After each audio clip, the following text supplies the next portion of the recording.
Is it compulsory to perform Jummah prayer or we can pray at home? जुमे के बारे में ये बात जहन में रखनी चाहिए कि इस नमाज का ताल्लुक़ रियासत से, स्टेट से, यानी मुसलमानों की रियासत अगर किसी जगह कायम हो तो उसको हुक्म दिया गया है कि वो जुमे का एहतमाम करे। यानी जो रियासत के हुक्मरान हैं, ये उन्हीं का काम है कि वो जुमे की नमाज का एहतमाम करें, उन्हीं का काम है कि वो मिंबर पर बैठ के आके खुतबा दें या अपने किसी नुमाइंदे को भेजें। मुसलमानों के एहतमाम में कायम किया जाएगा, उनके हुक्मरान ही इसका सारा नज़म संभालेंगे। कोई आलिम, कोई फ़कीह, कोई बड़े से बड़ा इमाम भी जुमे के मिंबर पर बैठने का हक़ नहीं रखता। यही इस्लामी कानून है। और रिसालत मआब सल्लल्लाहु अलैहि वसल्लम के ज़माने में, खुलफ़ाए राशिदीन के ज़माने में, अगर कोई आलिम कहीं जुमे के मिंबर पर बैठ जाता तो यह हाई ट्रीज़न समझा जाता। आपके इल्म में है कि आपके ये जलीलुल क़द्र फ़ुक़हा हैं, इमाम अबू हनीफ़ा, इमाम शाफ़ी, इमाम मालिक, इमाम अहमद बिन हंबल, कभी कोई तसव्वुर भी नहीं किसी ने जुमे का खुतबा दिया हो, या जुमा पढ़ाया हो, या जुमे की नमाज की इमामत की हो। ये सरतसर रियासत के हुक्मरान या उसके नुमाइंदे का हक़ है। तो इस वक्त जो जुमे की नमाज़ें हमारे यहाँ हो रही हैं, वो बस जब मुसलमानों के हुक्मरानों ने अपनी ज़िम्मेदारी अदा नहीं की, तो जैसे अगर पानी ना मिले तो लोग तयम्मुम कर लेते हैं, तो उन्होंने ख़ुद इसका एहतमाम कर डाला हुआ है। इसके कुछ फ़ायदे हुए हैं, कुछ नुकसानात हुए हैं। तो आप अगर जुमा पढ़ें, मुसलमानों ने जुमे का एहतमाम किया, अच्छी बात है। ना पढ़ें तो आप ज़ोहर पढ़ सकते हैं। बिस्मिल्लाहिर्रहमानिर्रहीम। मुअज़्ज़ज़ सामीन, आपने मोहतरम जवेद अहमद गामदी साहब की गुफ्तगू समात फरमाई और बिलखुसूस जुम्मा के हवाले से उनका जो मौक़िफ़ है वो भी आपने सुना। लेकिन एक बात मैं समझने से कासिर हूँ कि गामदी साहब ने जितनी भी बातें कही हैं ये अवामुन्नास के लिए हैं या ख़वास के लिए। अवामुन्नास तो हम सब लोग, और ख़वास से यहाँ मुराद वही हुक्काम, वही रियासत के ओहदेदार और हमारे हुक्मरान हैं। क्योंकि गामदी साहब ने जो बातें यहाँ की हैं, मुझे ऐसा लगता है कि गामदी साहब ने सिवाय तशकीक पैदा करने के और कोई काम नहीं किया। अगर तो गामदी साहब ये गुफ्तगू कर रहे होते हुक्काम बाला से या उन ओहदेदारान से जो किसी न किसी पोस्ट पर या हुकूमत के किसी ओहदे पर हैं, और ये उनकी गुफ्तगू उनको ये बताने के लिए है कि जुम्मा का इंतज़ाम करना आपकी ज़िम्मेदारी है, आप अपनी ज़िम्मेदारी को पूरा नहीं कर रहे, लिहाजा इस्लामी तालीमात की रोशनी में आपको ये ज़िम्मेदारी पूरी करनी चाहिए। अगर तो इस पस मंज़र में गामदी साहब की गुफ्तगू हुई है तो ये बहुत अच्छी बात है। लेकिन अगर पस मंज़र ये नहीं है, पस मंज़र ये है कि अवामुन्नास बैठे हैं और सवाल करने वाले भी आम आदमी हैं और जिनको जवाब दिया जा रहा है वो सुनने वाले भी आम आदमी हैं, तो मैं ये समझता हूँ कि गामदी साहब ने यहाँ बहुत बड़ा घपला किया है। और गामदी साहब ने जो घपला किया है, मैं आपको 2 मिनट में वो घपला समझा देता हूँ। वैसे इस वक्त मेरे जहन में बहुत सारी बातें आई कि मैं जुम्मा के फ़ज़ाइल पर बात करूँ, जुम्मा की फ़र्जियत पर बात करूँ, जुम्मा की अहमियत पर बात करूँ, जुम्मा की जो कुरान और सुन्नत से हमें दलाइल हैं मैं वो आपके सामने बयान करूँ। लेकिन मैं तमाम चीज़ों को एक तरफ रखते हुए मैं गामदी साहब के बयान करदा मौक़िफ़ की तरफ आता हूँ। नंबर 1, गामदी साहब का मौक़िफ़ कि जुम्मा का एहतमाम वहाँ हो सकता है जहाँ इस्लामी हुकूमत हो, और इस्लामी हुकूमत के अंदर भी जुम्मा का एहतमाम कोई आलिम फ़कीह नहीं कर सकता, बल्कि रियासत का अमीर और हाकिम जो है वो जुम्मा पढ़ाएगा, वही जुम्मा का खुतबा देगा, या वो अपने नुमाइंदे के ज़रिए जुम्मा का खुतबा जो है वो दिलवाएगा। इसके सिवा और किसी को जुम्मे का खुतबा देने की इजाज़त नहीं है। अब आइए ज़रा पहले पॉइंट की तरफ। रियासत इस्लामिया या हुकूमत इस्लामिया, जो इसका अमीर होता है, इसके ज़िम्मे सिर्फ जुम्मा अदा करना या जुम्मा पढ़ाना नहीं होता, बल्कि इसके ज़िम्मे कुछ और फ़राइज़ भी होते हैं। सबसे पहले जुम्मा तो चूंकि 8 दिन के बाद आता है ना, सबसे पहले तो नमाज पंजगाना है। जो भी खलीफा वक्त होता है, जो भी हुक्मरान होता है और जो भी हाकिम होता है, उस पर लाजिम है कि वो नमाज पंजगाना खुद पढ़ाए। जनाब अबू बकर खुद पढ़ाते थे, हज़रत उमर खुद पढ़ाते थे, हज़रत उस्मान खुद पढ़ाते थे, हज़रत अली भी खुद पढ़ाते थे रज़ी अल्लाह ताला अन्हुम। नंबर 2, जो भी जनाजे रियासत इस्लामिया में, ख़ासकर जब मदीना की रियासत थी, आते थे तो खलीफा वक्त ही उनका जनाजा पढ़ाया करते थे। हज़रत अबू बकर, उमर, उस्मान, अली जनाजा भी यही पढ़ाते थे। मैं बात को मुख्तसर करूं, नमाज खुसूफ, नमाज कसूफ, नमाज ईदैन, ये तमाम की तमाम नमाजें खलीफा वक्त के ज़ुम्मे होती थी, लेकिन गामदी साहब ने सिर्फ जुम्मे पर एतराज़ किया है कि जुम्मे की नमाज का एहतमाम सिर्फ हाकिम वक्त कर सकता है, अमीर वक्त कर सकता है, हुक्मरान कर सकता है। अगर वो खुद नहीं कर सकता तो अपने नुमाइंदे भेजे। यानी अब पाकिस्तान के अंदर जो जुम्मे का खुतबा है वो हमारे मौजूदा वजीर आज़म शहबाज शरीफ को देना चाहिए, या इससे पहले इमरान खान साहब को देना चाहिए, या उससे पहले जरदारी साहब को देना चाहिए, नवाज शरीफ साहब को देना चाहिए, या इसके बाद और जो भी हमारे हुक्मरान आएंगे वो इसका एहतमाम करेंगे, खुद खुतबा देंगे। अगर वो खुद नहीं दे सकते तो अपने नुमाइंदे को भेजेंगे, यानी अपने वजीर को, अपने मुशीर को, किसी MNA को, MP को भेजेंगे और वो फिर जुम्मे का जो है वो खुतबा देंगे, जुम्मे की नमाज पढ़ाएंगे। दोस्तान अजीज, आप गामदी साहब की फिक्र से और गामदी साहब की दी जाने वाली आज़ादी से महजूज तो हो सकते हैं, लेकिन कोई फ़ायदा नहीं उठा सकते, क्योंकि गामदी साहब को यह समझना चाहिए कि इस्लाम के अहकाम वक्त के हालात के बदलने के साथ बदल जाते हैं।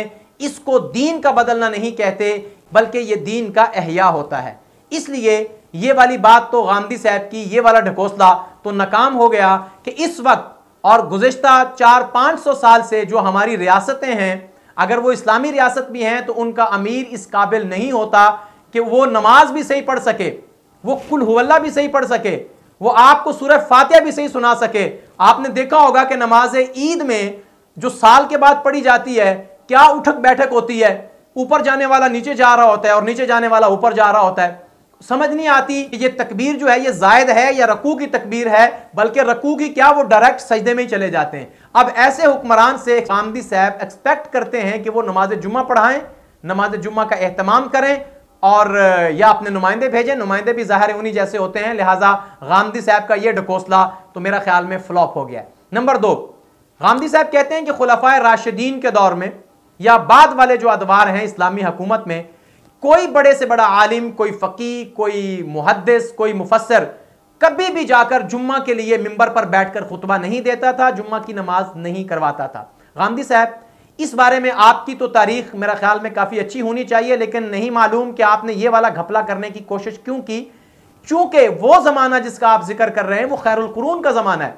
मेरे नबी अलैहिस्सलाम ने जो 3 ज़माने खैर के बताए थे, ये फुकाहा का ज़माना, ये खैरुल कुरून का तीसरा ज़माना बनता है।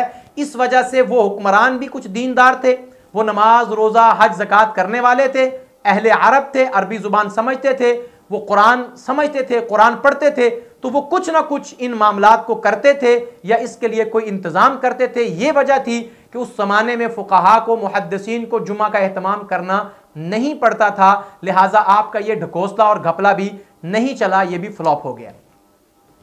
और नंबर 3, गामदी साहब ने फरमाया कि अब जो लोगों ने जुम्मा का एहतमाम खुद कर लिया है, अवामुन्नास ने या उलमा ने, इसकी मिसाल ऐसे ही है कि पानी ना मिले तो तयम्मुम कर लिया जाता है, तो लिहाजा अब हुक्मरान इसका एहतमाम नहीं करते थे, तो इसलिए लोगों ने पानी नहीं मिला तो तयम्मुम कर लिया।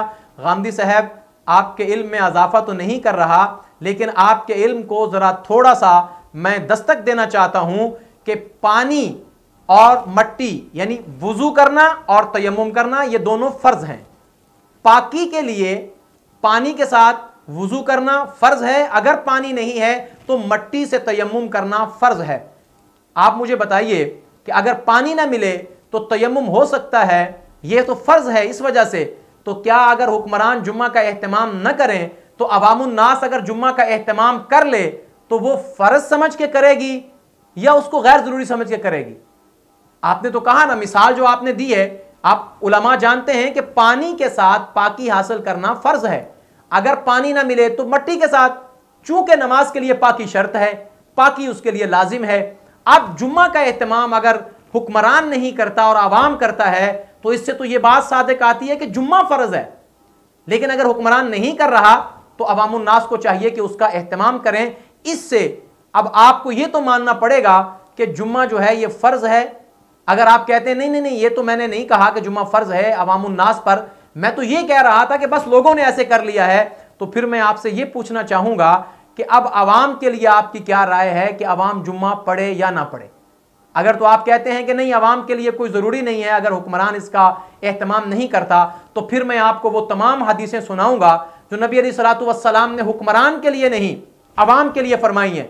आपने फरमाया कि जो बंदा सबसे पहले नहा धो के तैयारी करके मस्जिद में जुम्मा की नीयत से आता है, उसका आना ऐसे है जैसे एक ऊंट की कुर्बानी, बाद में आने वाले की गाय की कुर्बानी, उसके बाद आने वाला मेंढे की कुर्बानी, उसके बाद आने वाला एक मुर्गी अल्लाह के रास्ते में देने का सवाब, उसके बाद आने वाले को अंडे का सवाब, और उसके बाद फरिश्ते दफ्तर लपेट के चले जाते हैं। मैं आपसे पूछता हूं कि अगर आपके यहां जुम्मा फर्ज नहीं है अवामुन नास पर, क्योंकि आपने जो तशकीक पैदा की है, मैंने पहले कह दिया, अगर तो आपकी गुफ्तगू है हुक्मरानों के लिए, लीडरों के लिए, अमीर वक्त के लिए, हमारे जो बादशाह हैं उनके लिए, फिर तो आपकी गुफ्तगू ठीक है। अगर आपने तशकीक पैदा की है अवामुन नास के जहनों में, आपने ये जो क्वेश्चन के ऊपर आंसर दिया है, ये अगर अवामुन नास के लिए है तो आपको भी तस्लीम करना पड़ेगा कि अवामुन नास के ऊपर तो जुम्मा फर्ज है। अल्लाह के नबी सल्लल्लाहु अलैहि वसल्लम फरमाते हैं, अगर किसी ने 3 जुम्मे बगैर उज़र के छोड़े तो फरमाया कि उसके अंदर निफाक है, वो मुनाफिक हो गया, उसका अल्लाह के साथ कोई अलाका नहीं है, कोई ताल्लुक नहीं है। अब इसके बारे में क्या कहते हैं? ये हुक्म उमरा के लिए है, ये हुक्म हुक्मरानों के लिए है, ये हुक्म लीडरों के लिए है, हाकिमों के लिए है, या अवामुन नास के लिए है? जुम्मा के जितने फ़ज़ाइल हैं, जुम्मा के जितने दलाइल हैं, वो सब के सब अवामुन नास के लिए हैं। मुअज़्ज़ज़ दोस्तों, गामदी साहब ने जो हुक्मरानों को, लीडरों को, हाकिम वक्त को जुम्मे की जिम्मेदारी बताने के चक्कर में अवामुन नास को जुम्मे की छुट्टी देने का इरादा बनाया था, अल्हम्दुलिल्लाह उनका वो इरादा काफ़ी हद तक मुतज़लज़ल हो गया है। अगर रही बात जुम्मे की कि जुम्मा क्या हैसियत रखता है, फ़र्ज़ है, वाजिब है, या ये मुस्तहब है या सुन्नत है, इस्लाम ने इसकी क्या हैसियत है, इस पर भी अलग से बात हो सकती है। और क्या जुम्मा हाकिम वक्त ही पढ़ाएगा या मौजूदा उलमा को इसका एहतमाम करना चाहिए, इस पर भी बात हो सकती है। लेकिन आज मैं ये चाहता था, गामदी साहब ने अपने मौक़िफ़ में जो घपले करने की कोशिश की है, मैं उन घपलों को आपके सामने लाऊं। उम्मीद करता हूं कि आप गामदी साहब की इस तबे आज़ाद से निकलने वाली इस रिवायत को आप बिल्कुल ठुकरा देंगे और जुमा की पाबंदी जारी रखेंगे। जुमा सैयदुल अय्याम है, उम्मत मुहम्मदिया का फ़ख्र है, जुमा ख़ास अल्लाह का दिन है, इसके बहुत फ़ज़ाइल, बहुत दलाइल हैं। लेकिन इस वक्त मुझे सिर्फ गामदी साहब की फ़िक्र पर एक चोट लगानी थी, जो मैंने लगाने की कोशिश की है। अब आप कमेंट में मुझे बताइए कि आप जुमा के बारे में क्या राय रखते हैं, और जुमा के बारे में आपको गामदी साहब की फ़िक्र पसंद है या अहले इस्लाम की वो फ़िक्र जो 1400 साल से अल्हम्दुलिल्लाह बतदरीज और मुसलसल चली आ रही है। अपनी राय का इजहार ज़रूर कीजिएगा।